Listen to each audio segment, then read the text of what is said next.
Hey everyone, welcome to the channel. This is a video on the history of the Tarmac, every version of Specialized, one bike to rule them all, from 2003 to 2023. From rim brakes to disc brakes, ever increasing tyre clearance and plenty of aero improvements, here's how Specialized Tarmac has changed after 9 generations and 2 decades. For 20 years, the Tarmac has been Specialized designated do-it-all road bike for racing, with a history of success in both the men's and women's world tour. It was first introduced in the early 2000s and has undergone regular updates to redefine the geometry, materials and aerodynamics in an attempt to make it the best race bike ever, resulting in a new Tarmac SL8, which has finally been unveiled. After plenty of leaked info and speculation, the 9th iteration of the Tarmac promises to be stiffer, lighter and faster than the previous versions, as we've come to expect. After 20 years of progress, does the Tarmac SL8 even have the slightest resemblance to the original Tarmac? Let's take a look at how this classic bike has changed with the times over the last 2 decades, sticking with the top of the range models for each of the revamps the bike has been through since 2003. This works Tarmac E5. In 2003, Specialized introduced the first generation of its world-renowned Tarmac, the E5. It was designated to be a road race bike and featured a half aluminium, half carbon fibre frame. Yep, half aluminium and half carbon fibre. The Tarmac E5 was a breakthrough bike for Specialized, and it tried to combine the stiffness of aluminium with the weight saving of carbon in an attempt to build the ultimate race bike for its time. However, due to the stiff aluminium backbone, it was said to be uncomfortable to ride. Despite this, the original Tarmac stood out amongst the other race bikes of the time thanks to its arched top tube, which remained virtually unchanged until 2015. 2006 saw the release of the S-Works Tarmac SL1. The SL1 acted as a blank canvas for Specialized, designed to rectify the harsh ride of the E5. There were no major changes to the frame design of the E5, but this was the first full carbon Tarmac using FACT, Functional Advanced Composite Technology, 8R carbon fibre. Specialized is signed as the bike supplier for the Quickstep team ready for the 2007 season and received feedback on the SL1 from 2005 road race world champion Tom Bowen. 2008 saw the release of the S-Works Tarmac SL2. The SL2 was actually a massive leap forward for Specialized, as it was considered to be the first Tarmac that was both comfortable to ride and formidable to race. Specialized gained valuable insights from the real-world testing of Bowen and redesigned the rear stays to improve stiffness. This included adding size-specific chainstays, as prior to this, the same parallel tubes were used to fit each size. This didn't allow for size-specific tuning. This new approach to designing bikes for Specialized was codified in 2012 as the Rider First initiative, which attempted to deliver the same ride quality for every rider throughout different stiffness targets for each frame size. Just a short 2 years later, in 2010, we saw the release of the Tarmac SL3. The SL3 won the tour on its debut. Despite it looking rather similar to the SL2, changes were made to the construction of the bike to increase stiffness and decrease weight. Specialized built the frame in 4 different monocoque units: the top tube, head tube and down tube, the seat tube and seat stays, and the bottom bracket and chain stays. The carbon fibre in each of these sections ran continuously, helping dial in stiffness and strength while keeping the weight low. There's actually more internal ribbing near the junction between the head tube and the down tube for greater stiffness there, while the elliptical seat stays were designed to add rigidity to the rear triangle without making the ride too harsh. This resulted in a bike that was 150 grams lighter than its predecessor, with a claimed 18% increase in rear stiffness. The S-Works Tarmac SL4. Only 12 months after Specialized unleashed the SL3, a new model, the SL4, was rolled out, boasting a 19% increase in stiffness to weight ratio. Reports also suggested that the frame itself was about 50 grams lighter than the SL3.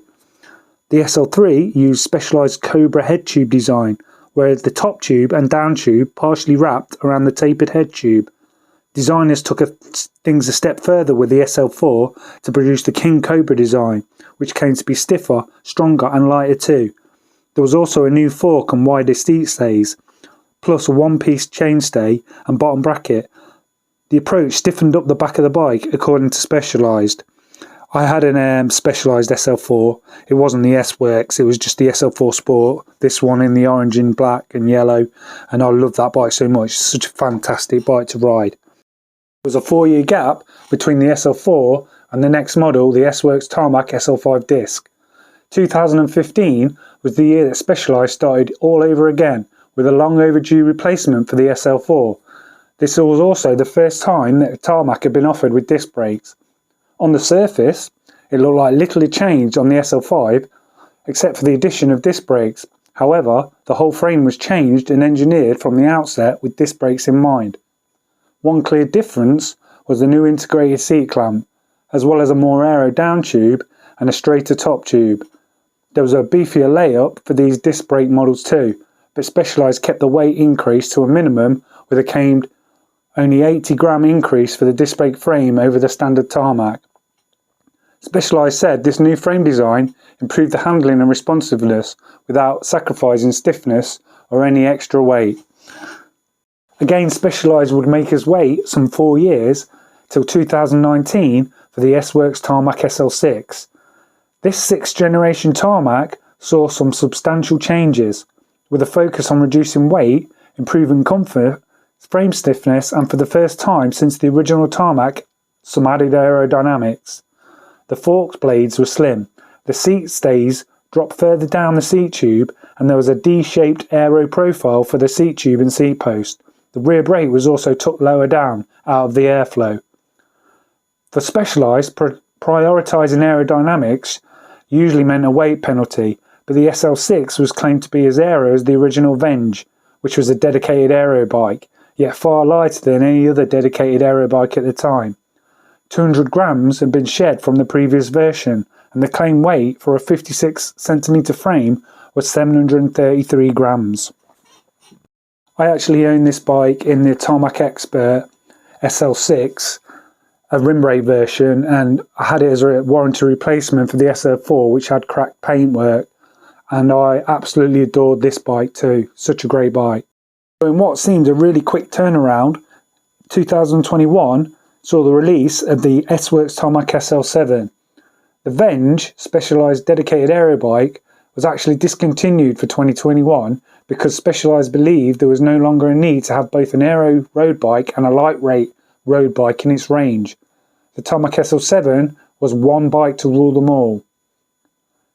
Claiming to be 45 seconds faster over 40 kilometers than the Tarmac SL6, Specialized said that it was the targeting of the tubes that truly impacted the aero performance of the frame, and it used the fastest components available at the time, such as the SL7 Aerofly handlebar, which was borrowed from the Venge. This was the year that the Tarmac ditched rim brakes, with all models available with hydraulic disc brakes only, and now had fully hidden brake hoses and cables. We are having come full circle in 2023 with the S-Works Tarmac SL8, and after weeks of speculation, the Tarmac SL8 has finally arrived. Specialized boasts that it's not only its fastest Tarmac ever, but the world's fastest race bike full stop, combining aerodynamics, lightweight and superior ride quality. It shares plenty of similarities with the current Tarmac SL7, such as identical geometry and 32mm tyre clearance, but it's the front end where we really can see the biggest difference to the SL7, particularly the deep nose cone, the speed sniffer, which everyone's heard about, which is said to deliver a much lower drag. Specialized says that the SL8 has a 33% higher stiffness to weight ratio than the SL7 and is a claimed 15% lighter, with a weight of only 685 grams for a 56 frame. It is also said to be 6% more compliant than the SL7 in its quest to improve ride quality. So there we go. Which is your favourite Specialized Tarmac? Let me know in the comments, and once again, if you enjoyed the video, give it a like and a thumbs up. Just wanted to give a massive shout out to everyone who's subscribed to the channel so far. Until the next video, bye everyone.